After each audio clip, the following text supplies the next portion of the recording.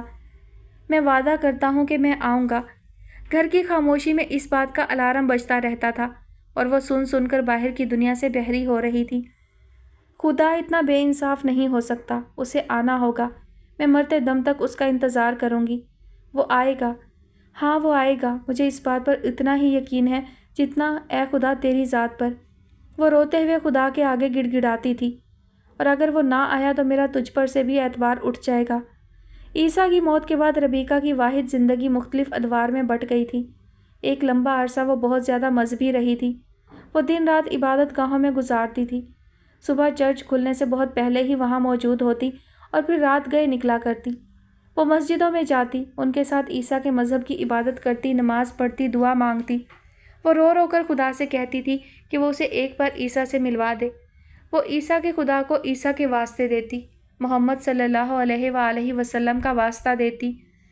وہ نبیوں کے واسطے دے کر ایک انسان کو پانا چاہتی تھی، ایک مرے ہوئے انسان کو جس کو مرا ہوا ماننے کو اس کا دل راضی ہی نہیں ہوتا تھا۔ ربیکہ خدا کو طرح طرح کے لالچ دیتی، عبادت کا لالچ، ریاضت کا لالچ، اسے خوش کرنے کا لالچ۔ وہ عالموں کے پاس جاتی، بزرگوں سے دعا کے لیے کہتی، بچوں کو کہتی کہ وہ اس کے لیے دعا کریں کہ عیسیٰ آ جائے۔ وہ بلا امتیاز ہر مذہب کے ماننے والوں کو ملتی رہی کہ نہ جانے کس کا خدا سچا ہو، کہیں اس سے دعا مانگنے میں کسی خاص خدا کا نام لینے میں کوتاہی نہ رہ جائے۔ عیسیٰ کے معاملے میں وہ کوئی غلطی نہیں کرنا چاہتی تھی۔ وہ سرگودا میں نرم گھاس پر اتنی بری طرح سے گری تھی کہ اب کنکروں سے ٹھوکر لگنے سے بھی ڈرنے لگی تھی۔ تم میری کانوینا کرو، سنا ہے اس کو کرنے والے کی ساری دعائیں قبول ہو جاتی ہیں۔ ربیکہ نے ایسا ہی کیا تھا۔ 9 بدھ وہ پیدل چرچ جا کر 9 گھنٹے لگاتار دعائیں مانگتی رہی تھی، لیکن عیسیٰ 10ویں بدھ بھی نہیں آیا تھا، نہ اس سے ملنے، نہ اس کے پیروں کے چھالوں پر مرہم رکھنے۔ ذوالجناح کے جلوس کی راکھ اس نے اپنے سر میں ڈالی۔ بدھ دانت تجوری دیکھنے کے لیے اس نے دھکے سہے۔ چرچوں کے آگے موم بتیاں جلا جلا کر اس نے اپنی ساری دولت خدا کو خوش کرنے کے لیے لٹا دی، لیکن خدا خوش نہیں ہوا تھا۔ پھر خدا کی خوشنودی سے مایوس ہو کر وہ شیطان کی پجاری بن گئی تھی۔ یہ اس کی زندگی کا دوسرا دور تھا۔ اب وہ صحیح معنوں میں غریب ہو گئی تھی، دولت سے بھی اور عقیدے سے بھی، جو سب سے بڑی غریبی ہوتی ہے۔ میں عیسیٰ کی روح سے ملنا چاہتی ہوں۔ ایک بنگالی سحرکار کے پاس جا کر اس نے کہا تھا اور اپنا سارا زیور موتی اس کی جھولی میں ڈال دیا تھا، وہ انگوٹھی بھی جو عیسیٰ نے اسے شادی کی پہلی رات دی تھی۔ خدا کی خوشنودی سے مایوس اب وہ انسانوں کو مایوس نہیں کرنا چاہتی تھی۔ سحرکار نے اسے 1 ہفتے کا وقت دے دیا تھا۔ ہفتے کے بعد اندھیرے کمرے میں بتیاں جلا کر عیسیٰ کی روح کو بلانے کی تیاری کی گئی تھی، اور اس شہرت یافتہ سحرکار کی ساری شہرت اس کا سحر بھی کافور ہو گیا تھا۔ یہ لو اپنے زیور، یا اس کی روح پر میرا جادو نہیں چل سکا، یا اس کی روح عالم ارواح میں موجود ہی نہیں ہے۔ یعنی وہ زندہ ہے، ربیکہ چلا اٹھی تھی۔ ہاں وہ زندہ ہے، وہ زندہ ہے۔ میں بھی کتنی پاگل ہوں، اس کی روح سے ملنے آ گئی۔ پاگل پن میں اس کی حالت قابل ترس ہو چکی تھی۔ وہ دونوں عیسیٰ کو کھو چکی تھی، دین والا بھی اور محبت والا بھی، حقیقی بھی مجازی بھی، دنیاوی بھی آخری بھی۔ وہ آئے گا، وہ آئے گا۔ اکیلے گھر میں وہ چلاتی رہتی ہیں، خود کو یاد کرواتی رہتی۔ وہ چیری کے باغات جاتی، وہاں پہروں بیٹھی رہتی، چیری کے ان درختوں تلے جاتی جہاں پہلی بار ایک ہوئے تھے۔ پھر اس پر تیسرا دور آیا۔ جذباتی اتار چڑھاؤ کے بعد اس پر نفسیاتی دورے پڑنے لگے جو سب سے زیادہ خطرناک تھے۔ یہ وہ وقت تھا جس میں وہ خوش تھی اور بیک وقت اداس بھی۔ نہ جانے اس دورے کا آغاز کیوں کر ہوا تھا، کیسے ہوا تھا، کون سا جادو جو عیسیٰ کی واپسی کے لیے وہ کروا رہی تھی وہ اس پر ہی چل گیا تھا۔ ربیکہ نے یہ باور کر لیا تھا کہ عیسیٰ زندہ ہے اور وہ اس وقت اس گھر میں ہے۔ وہ باطنی طور پر اسے حاضر سمجھتی تھی۔ خدا کو خوش کرنے، اس کی چاہ سے نافرمانی، عیسیٰ کو یاد کرنے کے ابواب کے بعد یہ سب سے زیادہ قابل رحم حالت تھی۔ وہ بیڈ پر اس طرح لیٹتی جیسے عیسیٰ کے ساتھ لپٹ کر سو رہی ہو۔ کھانا بھی وہ ٹیبل پر 2 لوگوں کا لگاتی تھی۔ عیسیٰ کے لیے خریداری کرتی تھی، اس کے کپڑے پریس کرتی تھی، دھوتی تھی اور اکیلے گھر میں ایک غیر حاضر بندے سے بات چیت کرتی رہتی تھی۔ لیکن پھول کی خوشبو آئے اور پھول نظر نہ آئے تو ایسے میں انسان اور بے بس ہو جاتا ہے۔ اسی بے بسی میں وہ خود سے نالاں ہو گئی تھی، یا شاید اپنی قسمت سے کہ اس نے اپنی زندگی کا چوتھا اور بھیانک دور شروع کر لیا تھا۔ عیسیٰ مر گیا تھا اور خود کو مارنے کا اس نے نیا طریقہ ڈھونڈ لیا تھا، نشہ۔ وہ ویسے تو عیسیٰ سے مل نہیں پا رہی تھی، شاید وہ سوچ رہی تھی کہ وہ مر کر عیسیٰ سے ملے گی، اسی لیے شاید وہ مرنے کی تیاری کرنے لگی تھی۔ وہ بے حد کمزور ہونے لگی، اپنے آپ بڑبڑاتی رہتی۔ ایک طرف اسے عیسیٰ کی موت کا دکھ تھا، دوسری طرف وہ یہ ماننے کو تیار نہیں تھی کہ وہ مر چکا ہے۔ وہ عجیب کشمکش کی زندگی گزار رہی تھی، اور ایسی زندگی صرف وہ ہی نہیں گزار رہی تھی بلکہ اس کے ساتھ کوئی اور بھی شریک تھا، میران۔ میران بڑا ہو رہا تھا، لیکن ربیکہ کو کسی چیز کی پرواہ ہی کب تھی۔ گھر میں صرف ایک ہی شخص تو موجود تھا، عیسیٰ، جو موجود نہ ہوتے ہوئے بھی ہر جگہ چھایا ہوا تھا۔ اپنے تخیل میں ربیکہ کوئی رکاوٹ نہیں چاہتی تھی، اس لیے اس نے میران کو بورڈنگ میں داخل کروا دیا تھا اور ہر مہینے اس سے ملنے بھی نہیں چاہتی تھی۔ یہ چیز خود ربیکہ کے لیے ہی قاتل ثابت ہوئی تھی۔ گھر کے بعد بورڈنگ کی تنہائی نے اسے توڑ کر رکھ دیا تھا۔ ربیکہ کو کبھی یاد آتا تھا کہ اس کا اور عیسیٰ کا ایک بچہ بھی ہے تو وہ میران سے ملنے بورڈنگ چلی جاتی تھی۔ بدقسمتی سے کبھی وہ ملاقات کا دن نہ ہوتا تھا، کبھی میران تعلیمی دورے پر سینٹر سے باہر ہوتا تھا۔ تعلیم کے ان سالوں میں دونوں کی ملاقاتیں گنتی پر گنی جا سکتی تھیں، اور یہ ملاقاتیں بھی ایسی تھیں جیسے بے موسمی پھل، ان میں نہ پیار تھا نہ کیف۔ ربیکہ سے مل کر میران مزید محرومی کا شکار ہو جاتا تھا، تنہائی نے اسے سمجھداری عطا کرتی تھی۔ وہ سب اتنی آسانی سے سمجھ گیا تھا جیسے سرگودا کی اس رات میں جب وہ ٹھنڈی گھاس پر سو رہا تھا، جیسے سب سن رہا تھا۔ بورڈنگ کی تعلیم مکمل کر کے واپس آیا تو اسے احساس ہوا کہ دنیا کتنی بدل چکی ہے۔ ربیکہ ویسی بھی نہیں رہی تھی جیسے کبھی کبھی اسے بورڈنگ میں ملنے آ جاتی تھی۔ وہ میران کے سامنے ہی سگریٹ کے کش لگایا کرتی تھی، نشہ آور مشروب پیا کرتی، عجیب باتیں کیا کرتی تھی، خالی کرسیوں سے، بیڈ کی دائیں طرف سے۔ نہاتے ہوئے وہ گنگناتی تھی اور ایسے سہنتی تھی جیسے کسی کی شرارتوں سے محظوظ ہو رہی ہو۔ گھر میں ایک جوان بیٹا تھا اور اسے اس بات کا احساس تک نہیں تھا۔ بے حد منت و مرادوں کے بعد بھی خدا نے اسے عیسیٰ نہیں لوٹایا تو اس نے اپنا عیسیٰ خود پیدا کر لیا تھا۔ میران اپنے دوستوں سے ربیکہ کا تعارف نہیں کرواتا تھا، وہ ان سے عجیب بہکی بہکی باتیں کرتی تھی۔ وہ انہیں عیسیٰ نامی اس شخص کی باتیں سناتی تھی جو زندہ بھی تھا اور مرا ہوا بھی، جو کبھی تو بازار سے اس کے لیے کچھ لینے گیا ہوتا اور کبھی سرگودا کے مالٹوں کے باغ میں جان کی بازی ہار رہا ہوتا۔ میران کے دوست سمجھ نہیں پاتے تھے کہ وہ اس بہکی ہوئی عورت اور اس کی بیٹے سے ہمدردی کریں یا اس پر ہنسیں۔ جلد ہی میران کو احساس ہو گیا کہ اسے جو ہے جیسے ہے کی بنیاد پر قبول کرنا ہوگا، ناگزیر کے ساتھ سمجھوتا کرنا ہوگا۔ سرد راتوں سے بدلہ لیتی سرما کے دن کی دھوپ گنپت روڈ پر اپنے پر کھول کر پرواز کرنے لگی تھی۔ پرانی وضع کے سرخ اینٹوں والے گھر اور ان کی بالکونیوں کے سیاہ جنگلے دھوپ کو منعکس کرتے لشکاریں دینے لگے تھے۔ لمحے بھر کو بوسیدہ لکڑیاں بھی جگمگ جگمگ کرنے لگی تھیں۔ سیاح گھروں کو اور ان گلیوں کو دیکھنے کے لیے دور دور سے آتے تھے اور یہاں کا ماضی کا حصہ بنے وقت کو محسوس کرنے کی کوشش کرتے تھے جو یہاں کے مکینوں پر بیت گیا تھا، ان گھروں پر سے گزر گیا تھا۔ لیکن وہ کیا جانے کہ جو وقت ابھی قائم ہے، جو مکین ابھی رہائش پذیر ہیں، ان کی زندگیوں کو کون سا وقت روند رہا ہے۔ سبین نے تلخی سے سوچا تھا۔ ناشتے کے بعد وہ گھر کی صفائی کر رہی تھی اور بابا صحن میں اپنے چاک پر بیٹھ کر کام شروع کرنے والے تھے جب انہوں نے اس کے رات والے سوکھتے ہوئے سانچے کو دیکھا تھا۔ یہ کیا ہے؟ پتہ نہیں انہیں سانچے میں کیا انوکھا نظر آیا تھا جو انہوں نے پوچھ لیا۔ سبین ایک دم سے باہر نکلی اور پھر دروازے میں کھڑے کھڑے اس نے اپنی سانس بحال کرنے کی کوشش کی تھی۔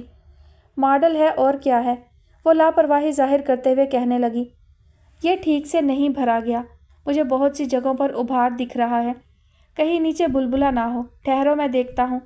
بابا کہہ کر چھوٹی چھلنی سے اس کا معائنہ کرنے لگے تھے جب اس نے تیزی سے آگے بڑھ کر بابا کے ہاتھ سے ماڈل پکڑ لیا تھا۔ رہنے دے، کوئی ضرورت نہیں ہے اتنا ہلکان ہونے کی، ٹھیک ہے۔ اس نے نارمل نظر آنے کی ساری کوششیں کر لی تھیں۔ بابا نے حیرت سے اسے دیکھا تھا۔ اب اسے کہاں لے کر جا رہی ہو؟ بابا نے پوچھا تو وہ گھبرا گئی۔ وہ چھت پر رکھ دیتی ہوں، جلدی سوکھ جائے گا، اس نے کہہ کر سانچے کو دیوار پر رکھ دیا۔ اتنی جلدی کس بات کی ہے؟ میں فرش دھونے لگی ہوں، یہ پھر سے گیلا نہ ہو جائے، اس نے کسی طور بابا کی تسلی کی تھی۔ اس کا آج رویہ نیا تھا۔